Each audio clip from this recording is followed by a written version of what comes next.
Hello বন্ধুরা, miss night and day episode 4 কে নিয়ে ফিরে এলাম। এই ড্রামার বাকি ভিডিওগুলোর লিঙ্ক তোমরা ডেসক্রিপশন বক্সে পেয়ে যাবে। আর আমার এক্সপ্লেনেশন ভালো লাগে চ্যানেলটিকে সাবস্ক্রাইব করে লাইক কমেন্ট শেয়ার করে দিও। তো এখানে গল্পের শুরুতেই আমরা দেখতে পাচ্ছি যে মিজিন এখানে ওদের কোম্পানির এই বসের সাথে কথা বলেছিল। ওদের বসই ওকে উৎসাহ যোগায় যে হ্যাঁ তুমি পারবে, তুমি একজন সিভিল সার্ভেন্ট হতেই পারো। মিজিন বলে এটা আমার তো স্বপ্ন, আর আমার মধ্যে সমস্ত গুণাবলীও রয়েছে, এটা কথার কথা নয়, আপনি আমাকে পরখ করে দেখতে পারেন। আর আমি এটা রিফিউজ করতেও চাই না। এটা শুনে ওদের বস খুশি হয়ে বলে তুমি চিন্তা করো না, জিউং এর ব্যাপারে যে গুজবগুলো রটে সব আমি সামলে নেব। এরপর মিজিন বাকি কালিকদের সাথে আলোচনা করছিল। তার পরের সিনে আমরা এখানে দেখি যে মিজিন এখানে ওর বেস্ট ফ্রেন্ড গাইয়ং এর সাথে আলোচনা করতে থাকে। ও বলে আমি শীঘ্রই একজন সিভিল সার্ভেন্ট হয়ে যাব, আর তোকে তোর সব টাকা মিটিয়ে দেবো। তবে একটা কথা বল, তুই কি আমাকে আরো সুন্দর করে মেকআপ করে দিবি? ওর বান্ধবী কখনোই কোনো বয়স্ক মানুষের মেকআপ করেনি। আজকে প্রথমবার উনি মিজিন রূপী ইমসানের ওপরে মেকআপ ট্রাই করে। এবার বয়স্ক মানুষকে মেকআপ ন্যাচারালি দেখাতে গেলে কিরকম লাগে ঠিক সেরকমটার এক্স্যাক্টলি আইডিয়া ছিল না, কিন্তু তাও ও নিজের মতন করে ট্রাই করে। তারপর বলে তুই আমার ওপর আরও মেকআপ দে, ব্লাশার টাশার দে। গাইয়ং বলে যে সেটা একজন বয়স্ক মানুষকে কখনোই মানায় না, যেটা ন্যাচারাল লাগে ততটাই আমি করবার চেষ্টা করছি। তুই ভুলে যাস না যে তুই ইমসান এখন। তার পরের দিন কাজে এখানে ইমসান চলে যায়, জিওং এর সাথে হাত মেলায়। জিওং এখানে পাগল হয়ে যায়, একজন বয়স্ক মানুষকে নিজের এরকম হেক্টিক কাজে কিভাবে ইনভলভ করবে। এদিকে ইমসান ভাবে আমাকে যেভাবেই হোক জিওং এর মন জয় করে এই কাজটা পেতেই হবে। বাইরে থেকে লুকিয়ে লুকিয়ে তাই জিওংরা ওর ওপর চোখ রাখতে থাকে।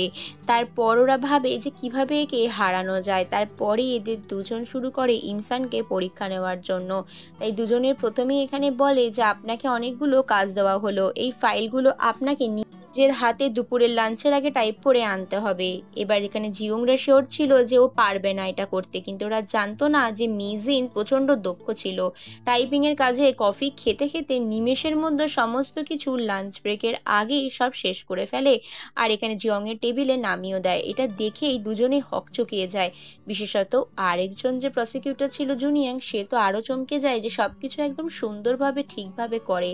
ওকে এইগুলো চেক করতে দিলে জিওং ওর তো অবস্থা ঢিলা হয়ে যায়। জিওংকে বলে এরকম কাজ আমি কি করে করব, চেক করতে আমার এত সময় লাগছে, না জানিও কত কিছু পারে। তারপরে দুজনেই এরা বিরক্ত হয়ে যায়, কিন্তু এখানে মিজিন কোনোভাবেই হার মানে না। তারপর বলে তুমি যদি এটা না করতে পারো তুমি এটা না করতে পারো, তুমি জোর করে করার কিছু নেই। এরপর ওকে কোডিংয়ের ব্যাপারে বলে, কিন্তু কোডিংয়ের ব্যাপারেও এত দক্ষতার সাথে আনসার দেয় যেটা দেখে এরা দুজনে হাঁ হয়ে যায়। ভাবে একটা বয়স্ক মানুষের সব ব্যাপারে কি করে এত জ্ঞান থাকতে পারে। তারপর ওকে এক্সেলের কিছু কাজ দেয়, সেই কাজগুলোর সমস্তটাও জানে, মানে ওকে যাই বলছে ওর সব কাজই পারে। এদের দুজনে তো একেবারে তুফানের মাঝখানে দাঁড়িয়ে গেছে। যেভাবেই হোক ওরা ইমসানকে হারাতে চায়, কিন্তু ইমসান হার মানবার পাত্রী নয়। এরপর দুজনের রুমের ভেতরে এসে প্ল্যান করে বলে যে তোমাকে আমাদেরকে টিফিন এনে দিতে হবে। আর এখানে সন্ধ্যের টিফিনের জন্য এরা কিছু উদ্ভট প্রসেস বলতে থাকে যে এই খাবারগুলো আমাদের পছন্দ।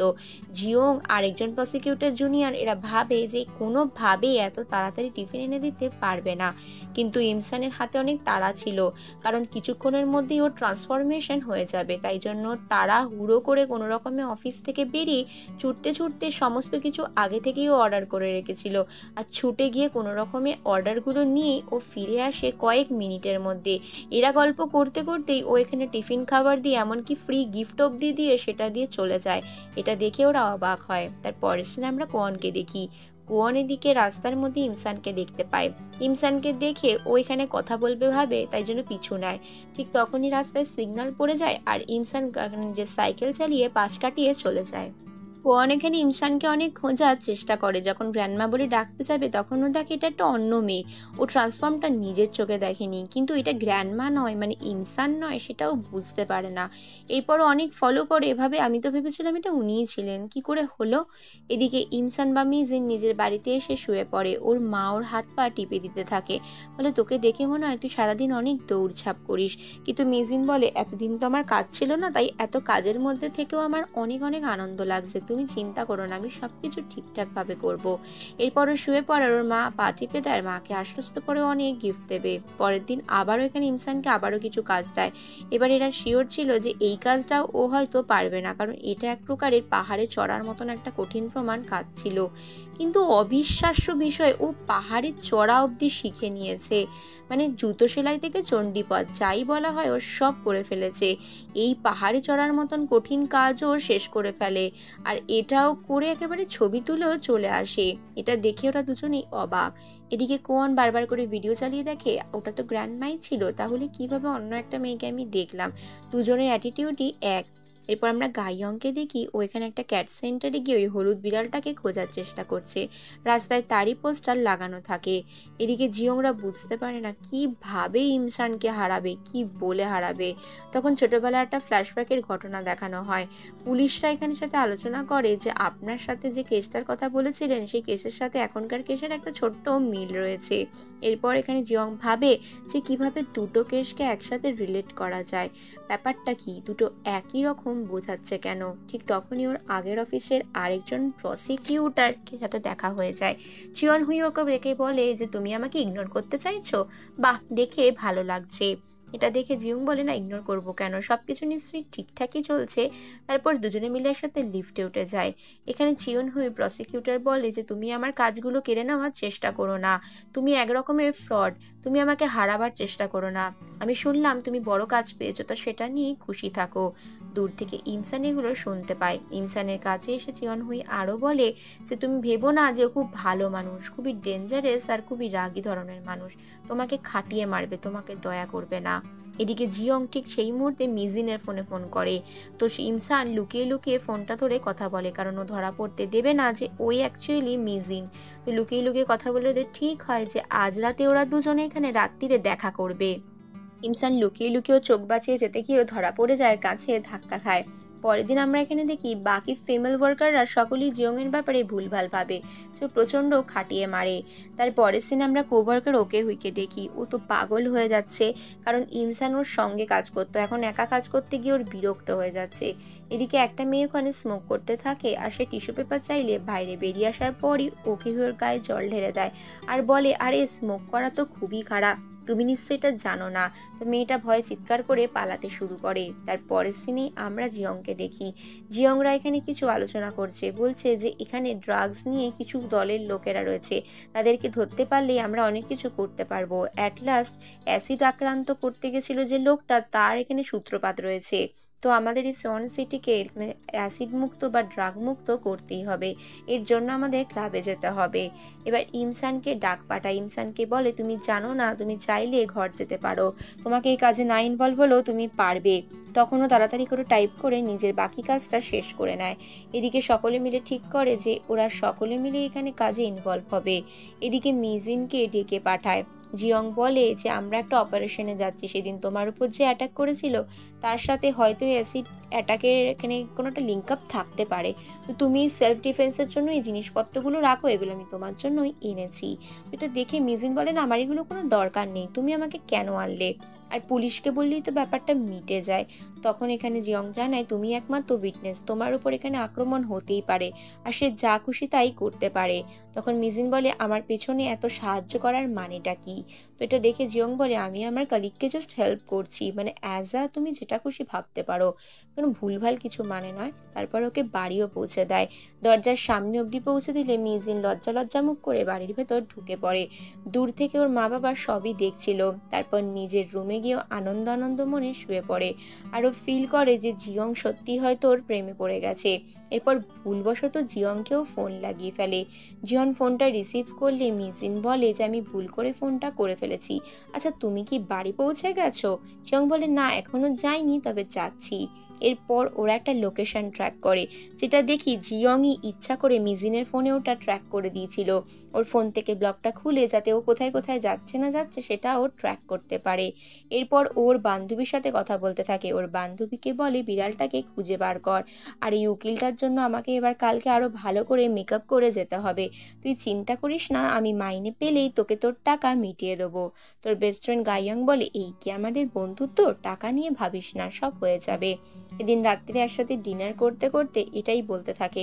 ওর মা বাবা বলে, এমপ্লয়েড হিসেবে তোদের দুজনকে দারুণ মানাচ্ছে, তোরা কিন্তু খুবই সুন্দর, এবার ওরকম একজন ছেলেকে পটাতে পারলে ব্যাপারটা বেশ ভালোই হয়। এটা নিয়ে মিজিনের বাবা বেশি বাড়াবাড়ি করতে বারণ করে, কিন্তু ওর মা বলে, তুমি বেশি বকো না, আমাদের মেয়ে হয়তো ওই ছেলেকে পছন্দ করে। এরপর ওদের ছবি দেখতে দেখতে ডিনার শেষ করে।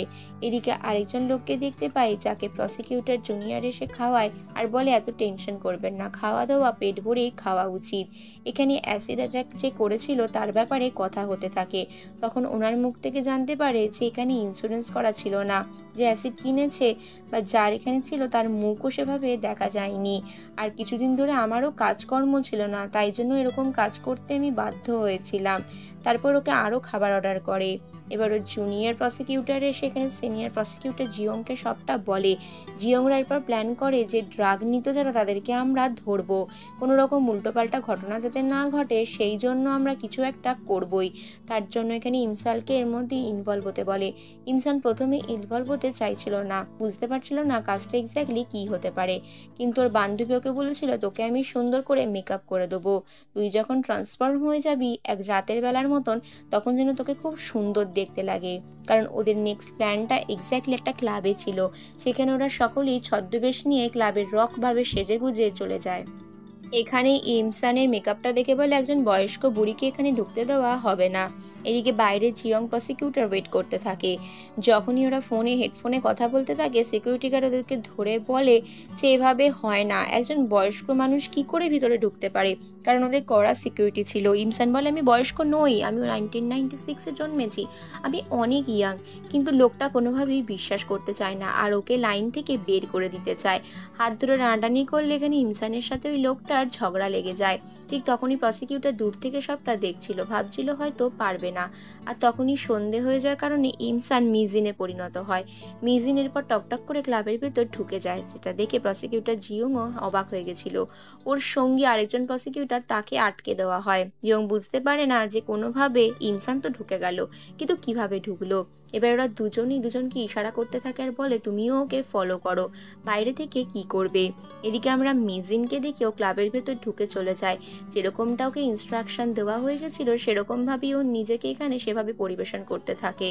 ও নিজেকে এমনভাবে দেখায় যেন ওকে এখানে সেই লোকেরা ডেকে নিয়ে যায়।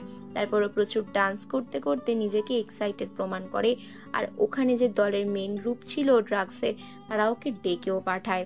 এটাই ওর এক্স্যাক্টলি প্ল্যান ছিল, কারণ প্ল্যানে এরকমটাই বলা হয়েছিল। যখন ও প্ল্যানটা শুনতে শুনতে একটু সিরিয়াসনেস হারিয়ে ফেলছিল, তখন জিয়ং বলে, এটা প্রচুর সিরিয়াস একটা কেস, এটাকে মন দিয়ে তোমাকে কমপ্লিট করতেই হবে। তাই এখানে মিজিনও নিজের জি জান লড়িয়ে দেয় এই কেসটাকে সলভ করার জন্য। এরপর ঠোঁটে লিপস্টিক দিতে দিতে ও জিয়ংকে লাস্টবারের মতন বলে দেয় যে আমি ওই রুমের ভেতর ঢুকছি, ভিআইপি রুমের এন্ট্রান্স আমি পেয়ে গেছি। রুমের ভেতর ঢুকেই ওকে কিছু জিনিস দেখিয়ে দেওয়া হয়েছিল আগেই, যে ওগুলোই একটা টিকিটের নাম্বার, যেগুলো আমাদের দরকার, ওগুলোই ওরা ইউজ করে কি না সেটা জানতে হবে। এবার ওখানকার মধ্যে যে গুন্ডা ছিল তার হাত পেট এগুলো চেক করতে থাকে, তার শরীরে কোনো আঘাত আছে কিনা। এর ফলে ওকে সন্দেহ করতে শুরু করে আর ওকে ধরেও ফেলে। জিয়ং বুঝতে পারে ভেতরে কিছু গন্ডগোল হয়েছে। বডিগার্ডকে যখন দেখায় যে আমি একজন প্রসিকিউটর, তখন ওকে আটকে দেওয়া হয়, কিন্তু সবাইকে মারধর করে ভেতরে ঢুকে যায়। জিয়ং বুঝতে পারে না যে এখানে মিজিন বা ইমসান কি করে ভিআইপি রুম অব্দি পৌঁছে গেল। তারপর একের পর এক দরজা পেরিয়ে পেরিয়ে ও ভিআইপি রুমে যায়। এদিকে জুনিয়র প্রসিকিউটরও ওখানে যেতে থাকে। রুমের ভেতরে এখানে মিজিনকে দেখে ছেলেগুলো সন্দেহ করে আর ওর ব্যাগ সার্চ করে একটা ক্যামেরাও পেয়ে যায়। এদিকে জিয়ং ঠিকঠাক রুমে পায় না, ওখানে আরও লোকেদের সাথে ওর হাতাহাতি হয়ে যায়। তারপর কোনো ক্রমে ওই রুমটাও খুঁজে পায়, যে ইমসানকে আটকে রেখে টর্চার করা হচ্ছিল। আর ওই অপরপক্ষের গুন্ডা দলের একজন ইমসানকে মারতে গেলেও ভয়ে চিৎকার করে। আর এখানেই এই পর্ব শেষ হয়।